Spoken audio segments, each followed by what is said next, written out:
Hi guys, Ken Whittier here from Mike Boyle Strength Conditioning. Quick video on correcting the SLDL with our intern Joe Guari. Here he is demonstrating proper form in an SLDL.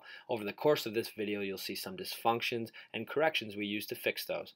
Here's our first example of someone rounding their back, typically because the weight's just too much. So our first regression or correction is to take weight out and have them reach with a med ball for a wall or a cone or something in front of them to give them more feedback and put them in the posture that we want. Appreciate that med ball reaching is not a fix-all, but rather serves as a point-and-shoot tool for us to try to begin correcting Joe and introduce him to proper form.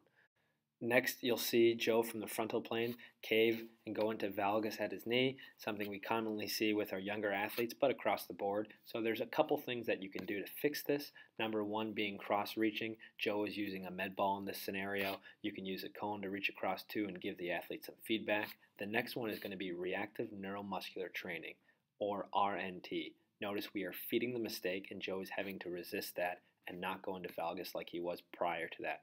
Next, dysfunction. While Joe performs the SLDL, he's going to rotate at his hips. Dan John calls this the airplane.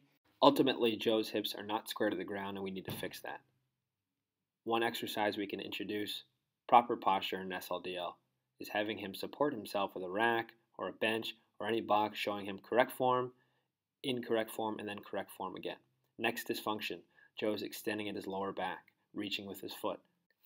To avoid extending at the low back and to properly groove this movement, we are going to use a Valslide supported SLDL where his foot is fixed and it is impossible for him to extend at his low back and rotate his hips for that matter.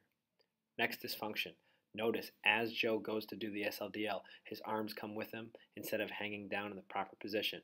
A quick point-and-shoot tool for us to fix that is to give Joe a dowel or some sort of bar where it is impossible for him to bring his arms with him and do it improperly. A big thank you to Joe for being a good sport and demonstrating for me, and thank you guys for watching.